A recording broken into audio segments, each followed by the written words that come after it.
अस्सलाम वालेकुम नादरीन अपने ऑफिशियल यूट्यूब चैनल के साथ मैं असद शर हाज़िर हूँ।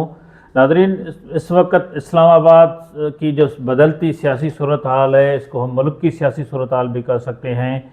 उस पे हम खुल के आज बात करेंगे कि सियासी सूरत हाल पे क्या होने जा रहा है और ये सियासी वायुमंडल जिस तरह तब्दील होता नज़र आ रहा है, आपकी नज़रें भी उन पर हैं, तो हम भी आपको आज बहुत अच्छी मालूमात देंगे। इसलिए हमारे साथ बहुत सीनियर जर्नलिस्ट अकरम आबिद साहब भी मौजूद हैं, उनके पास भी अच्छी खासी आपके लिए मालूमात है। अगर ये प्रोग्राम आप आखिर तक सुनेंगे तो आपको ये जो मुल्क में सियासत हो रही है वो सारी समझ में आ जाएगी। तो हम शुरुआत करते हैं कि 27वीं आइनी तरमीम जो हुकूमत ला रही है और पार्टियों को इकट्ठे कर रही है। आज भी सारा दिन इस्लामाबाद में वज़ीर आज़म शहबाज शरीफ ने मुलाकातों का सिलसिला जारी रखा। पहले MQM के साथ मुलाकात की, फिर पीपल्स पार्टी के साथ मुलाकात की, उसके बाद इस्तेहकाम पाकिस्तान पार्टी के साथ मुलाकात की।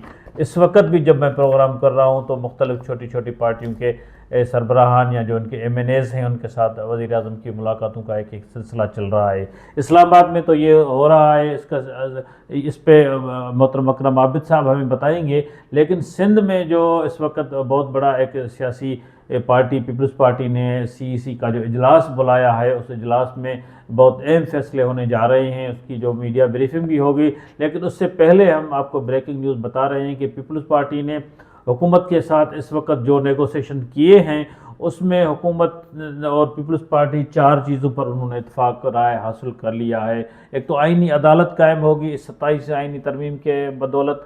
चीफ इलेक्शन कमिश्नर की मुकर्ररी में जो अपोजिशन पहले रुकावट होती थी, उस रुकावट को हुकूमत ने दूर करने का फ़ैसला कर लिया है और वो रुकावट अब इस आइनी तरमीम में ख़त्म हो जाएगी।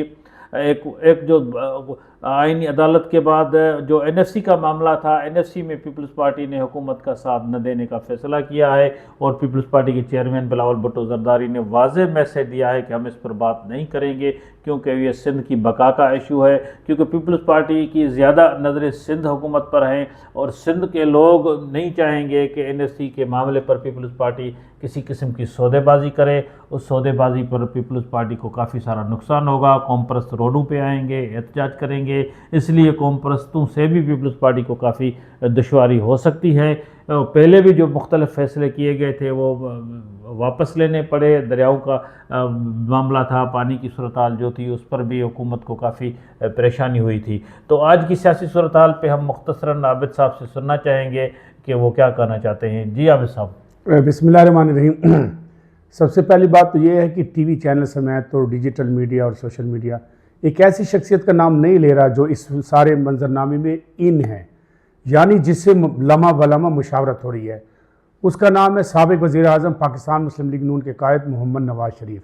मोहम्मद नवाज़ शरीफ मुकम्मल तौर पर इस सारे सिस्टम में इन है, लेकिन मुमकिन तौर पर क्योंकि हर सियासी जमात को एक खौफ लहाक है कि कोई सियासी डिज़ास्टर ना हो जाए, यानी वोट को इज्जत दे को बयानिया इन्होंने दिया था, तो अब वोट को इज्जत दे को बयानिया भी हो और आपका जो है इस्टेब्लिशमेंट के मफादात और उसके मुताबिक जो आइन में तब्दीली हैं उसके लिए कंधे भी फराम हो जाएं, तो ये एक ऐसा सियासी डिज़ास्टर है। मैं तो ये देख रहा हूँ इस पार्लिमानी निज़ाम में कि शायद हो सकता है कि बाज़ जो बड़ी जमातें हैं वो छोटी जमातों में ना तब्दील हो जाएं, ये शायद उन्हें भी ख़तरात लागें।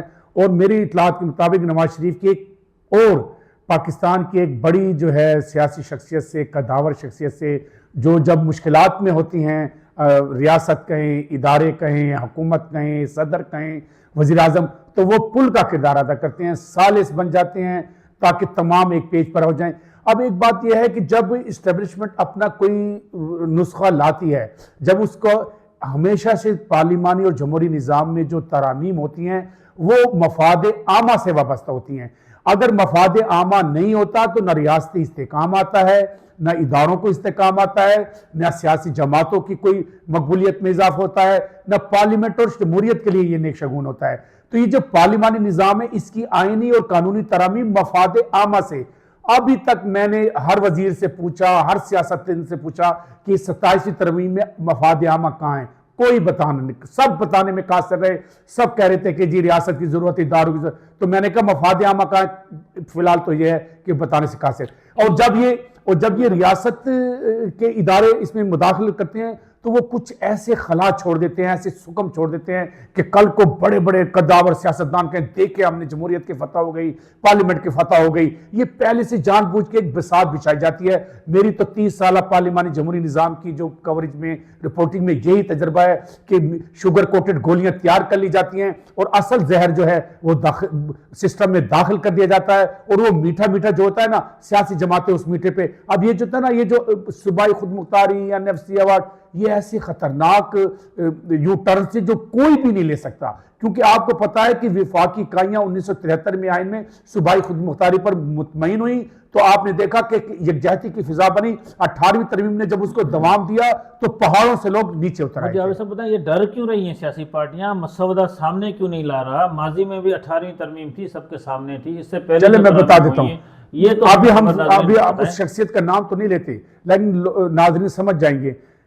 پاکستان کی 13 بڑی مقبول سیاسی, دینی, مذہبی, قوم پرست جماعتوں نے یہ اتفاق کیا تھا کہ ہمارے آئین میں فوجی عامر کا نام نہیں ہونا چاہیے تھا. یاد ہے, ہمارے آئین میں فوجی عامر کا نام نہیں ہونا چاہیے. تو ہمارے ہاں ہمارے آئین میں 3 فوجی عامروں کے نام تھے. تو 18ویں ترمیم نے کیا کیا, کچھ تو آپ بھی بتائیں نا, ان کو کیا کیا, ان کے نام منسوخ کر, ان کو نکال دیا. یہ سب سے بڑی خطرناک بات ہے کہ اگر آپ اسٹیبلشمنٹ کا تذکرہ کر دیتے ہیں آئین میں, تو سیاسی جماعتیں اس بات سے, جو میرے جو تجربہ کہہ رہا ہے, اس بات سے خوف زدہ ہیں کہ ہمارے ہاتھوں جو ہے آئین میں اسٹیبلشمنٹ کی اعلیٰ ترین شخصیات, طاقتور شخصیات کے تذکرے ہو جائیں گے. وہ تو 18ویں ترمیم نے آپ نے جو ہے منسوخ کیے تھے. ایک بات یہ تھی, مولانا فضل الرحمان کا کیا کردار ہے اس میں؟ اس وقت جو ہے نا مرکز 3 لوگ بنے ہوئے ہیں پاکستان میں. ایک ہے نواز شریف, باقی سب اسی طرح کا ہوا ہے. باقی سب جو ہے وقت آنے پر آپ دیکھیں گے پرانی انتخاب پہ آمادہ ہوں گے کام کرنے کے لیے. ایک کا نام ہے نواز شریف, ایک کا نام ہے آصف علی زرداری, ایک کا نام ہے مولانا فضل الرحمان. یہاں پہ پی ٹی آئی کہیں بھی نہیں ہے. پی ٹی آئی منتظر ہے کہ ہم کس طرح جو ہے خیبر پختونخوا کی حکومت کی بقا, خیبر پختونخوا کی حکومت کی بقا, اور عمران خان کے لیے جیل میں وہ رہیں گے, عمران خان کے لیے کچھ سہولیات کیسے جیل میں ہوں, کیونکہ عمران خان کی وجہ سے جو ان کی مقبولیت میں اضافہ ہو رہا ہے.